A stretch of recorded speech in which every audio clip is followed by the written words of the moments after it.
कहानी की शुरुआत होती है और हम देखते हैं बख्तावर बेखौफ को, जो खुद को मारने के लिए एक ब्रिज पर खड़ा है, पर उसकी फटी पड़ी है कि कहीं साला पानी तो ठंडा नहीं है, कहीं उसको जुकाम तो नहीं हो जाएगा ना। तभी वहां एक अनजान आदमी आता है, कहता है अगर तुम चाहो तो मैं तुम्हें धक्का दे सकता हूँ। जो सब अचानक सुनने से वो घबरा जाता है। अनजान कहता है खुद को मारते वक्त सतर्क रहना बहुत जरूरी है, अगर तुम बुरा ना मानो तो क्या मैं तुम्हें मरते हुए देख सकता हूँ। वो कहता है चाहे तुम कितनी भी कोशिश कर लो लेकिन तुम मुझे नहीं रोक सकते। अनजान कहता है यार मैं क्यों रोकूंगा भाई तुझे, बस तू मुझे इतना बता कि तू ऐसा कर क्यों रहा है। वो कहता है देख भाई मैं तेरे साथ बदतमीजी नहीं करना चाहता, इसीलिए चुपचाप यहाँ से निकल ले। अनजान पूछता है यार बस तू इतना बता कि तू कितनी देर और लगाएगा नीचे कूदने में। वो कहता है भाई तू जाना यार, क्यों दिमाग खराब कर रहा है, अच्छे खासे मूड की ऐसी तैसी कर दी तूने। अनजान कहता है देख भाई खुद को मारना बहुत आसान है और अगर तू ये नहीं कर पाया तो मैं तेरी मदद कर सकता हूँ, और उसे अपना कार्ड देता है। जिसके वहां से जाने के बाद बख्तावर बेखौफ अपनी गींद के छेद से अपनी छाती में हवा भरता है और आंख बंद करके पानी में कूद जाता है। लेकिन साले की किस्मत बहुत खराब थी, जिसमें वो नीचे से जा रही पार्टी बोट पर जाकर गिरता है और बच जाता है, बस उसको हल्की फुल्की चोटें ही लगती है। आगे वो अपने घर पर होता है जहाँ उसकी दीवारों पर खुद की खुशी करने के बहुत सारे प्लान लिखे थे,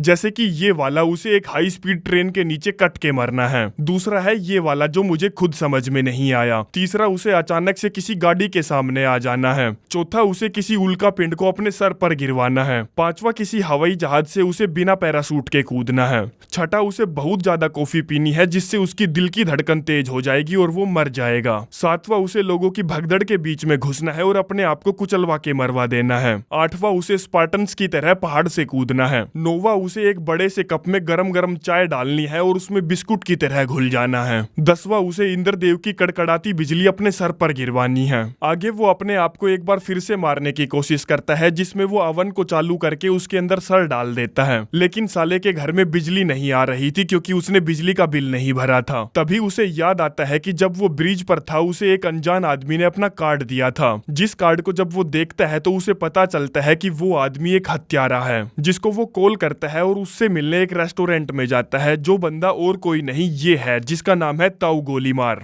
जो उससे कहता है साले तू 7 मिनट लेट आया है, तुम जैसे लोगों की ऐसी दुर्दशा इसलिए होती है कि तुम कभी भी समय की वैल्यू नहीं समझते। बख्तावर बेखौफ उससे माफी मांगता है और कहता है मैंने नहीं सोचा था कि एक हत्यारा इतना बूढ़ा भी हो सकता है। ताऊ कहता है क्या मतलब है तेरा, तू पहले कितने हत्यारों से मिला है। वो कहता है नहीं मिला तो नहीं हूँ, पर मैंने ऐसा सोचा नहीं था। ताऊ कहता है तेरे सोचने से ना सोचने से मुझे घंटा भी फर्क नहीं पड़ता, क्योंकि मैं यमराज का राइट हैंड हूँ, विध्वंसक हूँ मैं, विध्वंसक। और चल अब तू ये बता कि तू अपने आप को मारने के लिए कितना सीरियस है। वो कहता है इतना सीरियस कि मैंने अपनी मरवाने के लिए एक हत्यारे को कॉल की और उससे मिलने आया हूँ कि भाई मुझे मार दे, अब रहा नहीं जाता। बताता है जब मैं तुमको वहां ब्रिज पर मिला था पानी में कूदने की कोशिश करते हुए, वो मेरा पहली बार नहीं था, उससे पहले मैं काफी बार कोशिश कर चुका हूँ। पहला मैंने अपने गले में रस्सी फंसाने की कोशिश की, लेकिन साला छत में लगा हुआ हुक कमजोर था, इसीलिए वो टूट गया और मैं बच गया। दूसरा मैंने अपने आप को गाड़ी में बैठाकर दम घोटने की कोशिश की, लेकिन गाड़ी पुरानी थी, वो खुद सांस भूल गई मेरा सांस भूलवाने से पहले। तीसरा मैंने बहुत सारी दारू पी और बहुत सारी गोलियां खाई, और जब वो अपना असर दिखाने लगी तो साली मुझको उल्टी आ गई और मैं फिर से बच गया। चौथा मैंने अपने आप को बिजली के झटके से मारने की कोशिश की, और इससे पहले मुझे झटका लगता, शॉर्ट सर्किट हुआ और लाइट चली गई और मैं फिर से बच गया। पांचवा मैंने अपने आप को गाड़ी के सामने धकेल दिया, पर मेरी किस्मत तो वैसे खराब थी जैसे मैंने किसी गधी को हाथ लगाया हो, क्योंकि जिस गाड़ी से मैं टकराया वो साली एम्बुलेंस थी, जो मुझे फटाफट उसी में पटक कर ले गए और मुझे बचा लिया गया। ताऊ हंसकर कहता है अरे यार तुझे तो सचमुच मेरी अखंड जरूरत है। बख्तावर बेखौफ कहता है हाँ वही तो, क्योंकि मुझे अब लगने लगा है कि मैं अमर हूँ, अपुनिच भगवान है।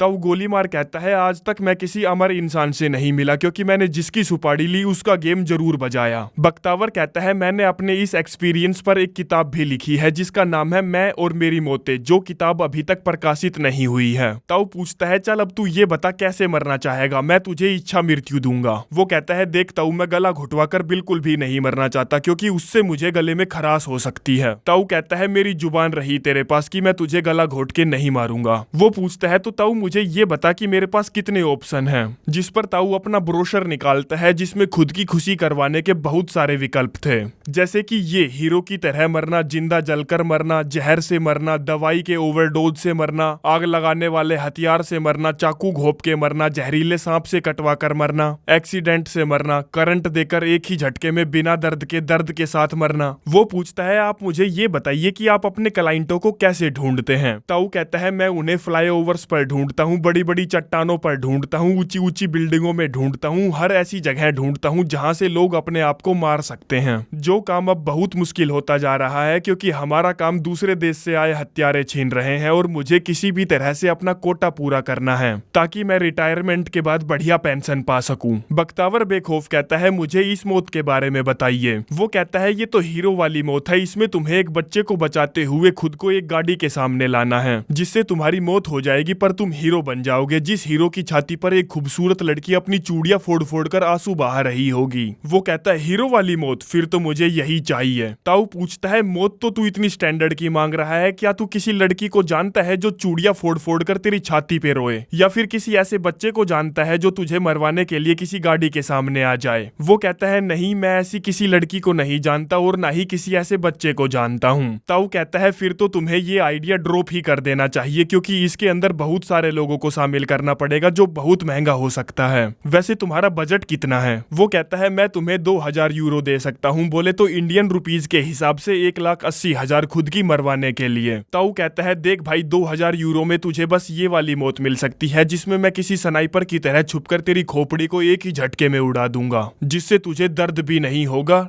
और तेरा काम भी हो जाएगा। बख्तावर बेखौफ कहता है हाँ ये आइडिया अच्छा है, तुम मुझे चुपके से उड़ा देना। जिस पर ताऊ तुरंत फटाफट एक एग्रीमेंट फॉर्म निकालता है जिसको भरते हुए वो उससे पूछता है तुम मरना क्यों चाहते हो? तुम्हें कोई लाइलाज बीमारी है या फिर पैसों की तंगी है या फिर सेटिंग छोड़ गई या तुम्हारा खड़ा नहीं होता या फिर तुम्हें गंदी वाली बवासीर है या फिर तुम्हारी आंख में कुछ गिर गया है? बख्तावर कहता है यार मैंने कभी इस बारे में सोचा नहीं पर मैं मरना चाहता हूँ क्योंकि मैं समझ नहीं पा रहा कि मेरा यहाँ इस दुनिया में क्या योगदान है। ताऊ कहता है ठीक है ठीक है ठीक है, मैं तेरी यहाँ बकचोदी सुनने नहीं आया हूँ, इसीलिए मैं लिख रहा हूँ कि तेरे दिमाग में कैंसर है। दिमाग में कैंसर। जिसके बाद वो उस एग्रीमेंट पर उससे साइन करवाता है जिसकी एक कॉपी वो उसे दे देता है और एक अपने पास रख लेता है। बख्तावर बेखौफ पूछता है अच्छा ये बताइए ताऊ जी कि आप मुझे कब तक उड़ाएंगे? ताऊ कहता है देख मैं तुझे 1 हफ्ते के अंदर कभी भी उड़ा दूंगा और अगर मैं तुझे 1 हफ्ते के अंदर नहीं उड़ा पाया तो तुझे तेरे पैसे वापस कर दिए जाएंगे। वो कहता है मुझे कैसे पता चलेगा कि आप फ्रॉड नहीं है, क्या पता आप मेरे पैसे लेकर भाग जाओ। ताऊ गोली मार कहता है देख मैं तुझे उन सभी कब्रों की लिस्ट दे सकता हूँ जिन जिनको मैंने टपकाया है और वैसे भी तुम्हारे पैसे हम हत्यारों के अकाउंट में जमा होंगे जो अकाउंट हमारी संस्था द्वारा चलाया जाता है। जो पैसे मुझ तक तभी पहुंचेंगे जब मैं तुम्हें 1 हफ्ते में सुलटा दूंगा, अदरवाइज वो पैसे तुम्हारे अकाउंट में रिफंड कर दिए जाएंगे। बख्तावर बेखौफ पूछता है हत्यारों की संस्था? मैंने तो इस बारे में कभी नहीं सुना। ताऊ कहता है बे लोडू हम एडवर्टाइजमेंट नहीं करते, हमारे बारे में लोगों को एक कान से दूसरे कान के जरिए पता चलता है। वो पूछता है आप ये बताइए मुझे 1 हफ्ते तक अब क्या करना होगा? ताऊ कहता है कुछ मत करना, जो तुम रोज करते आ रहे हो वही करना और हाँ अलमारी में मत छुपना,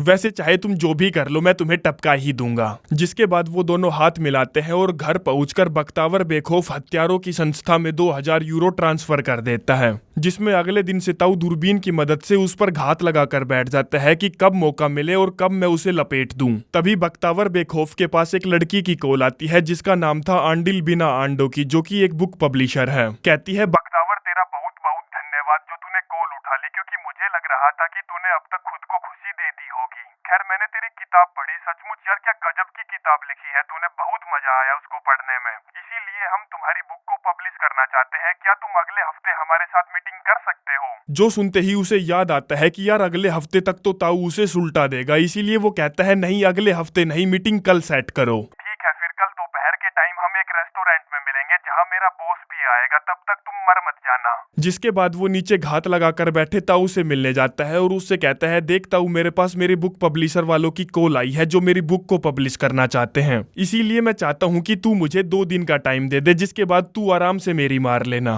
ताऊ पूछता है भाई क्या मतलब है तेरा, ये बता तू मरना चाहता भी है या नहीं, क्योंकि तूने कॉन्ट्रैक्ट पर साइन किया था और तेरे पैसे अब रिफंड नहीं किए जाएंगे। वो कहता है हाँ ताऊ मैं जानता हूँ, बस मुझे 2 दिन का टाइम दे दे। ताऊ कहता है देता हूँ मैं तुझे 2 दिन का टाइम, टाइम, देखता हूँ क्या उखाड़ लेगा तू उसमें। अगले दिन वो रेस्टोरेंट में आंडिल बिना अंडोकी से मिलने जाता है, जो उससे कहती है यार तुमने बहुत कोशिश की पर तुम मर नहीं पाए, चलो तुम ये बताओ तुम शार्क द्वारा मरना पसंद करोगे या भालू द्वारा। वो कहता है मैं शार्क द्वारा मरना पसंद करूंगा क्योंकि शार्क लोगों को मारने में बहुत बढ़िया है, और हाँ मैं शेर का नाम बिल्कुल भी नहीं लूंगा क्योंकि वो बेकार है। एक बार मैं चिड़ियाघर में शेर के पिंजरे में कूद गया पर वो बेवकूफ शेर घोड़े बेच के सो रहा था, इसीलिए मुझे 10 मिनट बाद वापस पिंजरा चढ़कर आना पड़ा, जिससे मेरी हालत खराब हो गई। इतने में ही वहाँ आंडिल का बॉस आ जाता है, जो उससे कहता है यार तूने क्या गजब की किताब लिखी है, सचमुच बहुत डार्क है तेरी किताब, जिसको हम पब्लिश करना चाहते हैं और उसका नाम रखेंगे एक बेवकूफ बार बार खुद को मारना चाहता है। बख्तावर कहता है नहीं, मैं अपनी बुक को इस नाम से कभी भी पब्लिश नहीं करूंगा। तभी एक पेन टेबल से नीचे गिर जाता है, जिसको बख्तावर बेखौफ जैसे ही उठाने के लिए झुकता है, एक गोली पब्लिशर के सर में आकर लगती है। जो गोली ताऊ गोली मारने चलाई थी, जिसका निशाना अक्सर चूकता नहीं था पर इस बार चूक गया था।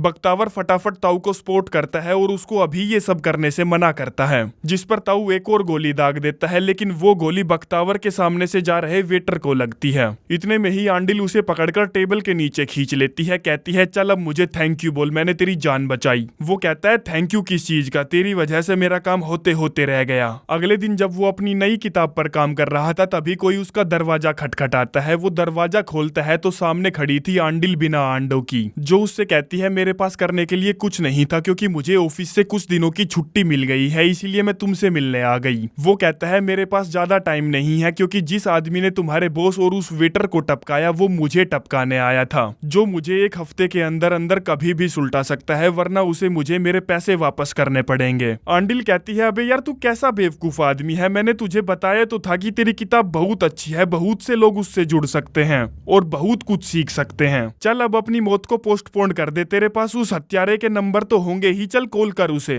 जिस पर वो ताऊ के पास कॉल करता है, लेकिन फोन उसके घर में ही बजता है क्योंकि ताऊ उसको निपटाने के लिए आ चुका था। वो ताऊ के पास जाता है जो कि खिड़की के पास खड़ा था और कहता है ताऊ मेरा मूड बदल चुका है, कॉन्ट्रैक्ट कैंसल कैंसल कैंसल। ताऊ कहता है तुझे क्या लगता है तू 3 बार कैंसल कैंसल बोलेगा तो कॉन्ट्रैक्ट कैंसल हो जाएगा, मुझे अपना कोटा किसी भी हाल में पूरा करना है। जिसमें वो अपनी गन उठाता है और उस पर गोली दागता है, लेकिन वो फिर से बच जाता है। बख्तावर फटाफट आंडिल को लेकर वहां से भागने लगता है और ताऊ भी अपना लोड़ा धोकर उनकी गींद चमकाने के पीछे पड़ जाता है, जिसमें वो एक पुलिस वाले की स्कूटी चुरा कर वहां से भागने लगते हैं। तभी ताऊ उन पर गोली चलाता है, जो गोली उस पुलिस वाले को लगती है और वो वहीं ढेर हो जाता है। आगे जब वो पुलिस वाले के शरीर को ठिकाने लगा रहा था, तभी वहां 2 बंदे आते हैं जो उसे काला नकाब पहनाते हैं, और जब उसका नकाब उतारा जाता है तो वो अपने बॉस के सामने बैठा था, जो उससे कहता है साले तूने एक आदमी को मारने के लिए 3 आदमियों को फ्री फोकट में टपका दिया, जो गलतियां बिल्कुल भी माफ करने लायक नहीं है, इसीलिए अपना रिटायरमेंट ले और यहाँ से निकल ले। वो कहता है नहीं, मैं तब तक रिटायरमेंट नहीं लूंगा जब तक मैं अपना कोटा पूरा ना कर लूं, जो बोलकर वो वहां से चला जाता है। जो बात बॉस को बहुत बुरी लगती है तो वो ताऊ को और बख्तावर बेखौफ को मारने का काम अपने एक होनहार खिलाड़ी सतीश लोडू को देता है। वहीं दूसरी तरफ वो दोनों आंडिल के पुराने घर पहुंचते हैं, जहां वो दोनों एक दूसरे को अब तक पसंद करने लगे थे, तो लेन देन के कार्यक्रम को आगे बढ़ाते हैं। अगली सुबह जब बख्तावर बेखौफ सिगरेट पीने की तैयारी कर रहा था, तभी वो सिगरेट के पैकेट पर लिखी वार्निंग पढ़ता है और सिगरेट फेंक देता है।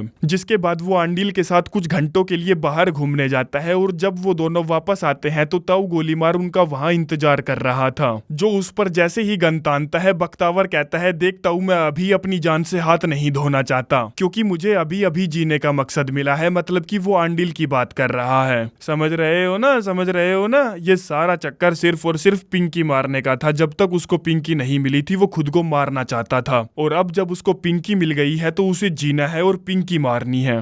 बहनचोद, गजब टोपीबाज। लेकिन ताऊ को उससे घंटा भी फर्क नहीं पड़ता था कि उसे जीने का मकसद मिले या ना मिले। जिसमें वो जैसे ही गोली चलाने वाला होता है, एक गोली उसके सर में आके लगती है और ताऊ वहीं लुढ़क जाता है। जो गोली चलाने वाला बंदा और कोई नहीं, हत्यारा सतीश लोडू है, जो अपनी एक बंदूक बख्तावर को देता है और दूसरी वाली उसकी सेटिंग पर तान देता है। कहता है खुद को उड़ा वरना मैं तेरी सेटिंग को उड़ा दूंगा। वो कहता है तुम खुद क्यों नहीं मार देते मुझे। सतीश लोडू कहता है अरे यार तू चूतिया ही रहेगा क्या, अगर मैं तुझे मारूंगा तो तू खुद को खुशी कैसे देगा भला, चल अब फटाफट गोली चला। जिसमें वो आंडिल से कहता है मेरी जान मैं तुझसे बहुत प्यार करता हूँ, तेरे बिना अब मैं जीने के बारे में सोच भी नहीं सकता। हाँ साले सोचेगा भी कैसे, बिना पिंकी मारे तुझे नींद कैसे आएगी। इतने में ही ताऊ गोलीमार उठ खड़ा होता है और एक चाकू को सतीश लोडू की कमर में घोंप देता है, जिसके बाद वो एक भारी सी चीज से उसके सर का कचुम्बर बना देता है और अपनी गन फिर से बख्तावर पर तान देता है। कहता है बेटा तुझे मरना ही होगा क्योंकि मुझे अपना कोटा पूरा करना है ताकि मैं शांति से रिटायर हो सकूं, मुझे अच्छी पेंशन मिल सके। आंडिल कहती है मेरे पास एक आइडिया है जिसमें तुम्हें बख्तावर को नहीं मारना पड़ेगा, हमें बस उस कॉन्ट्रैक्ट में सतीश लोडू का नाम लिखना होगा, जिससे होगा ये कि हमने तुम्हें सतीश लोडू को मारने के लिए हायर किया था, जो काम तुमने पूरा कर दिया है, जिससे तुम्हारा कोटा भी पूरा हो जाएगा और बख्तावर बेखौफ भी बच जाएगा। जो आइडिया ताऊ गोलीमार को अच्छा लगता है, इसीलिए वो बख्तावर बेखौफ से एग्रीमेंट की कॉपी वापस ले लेता है,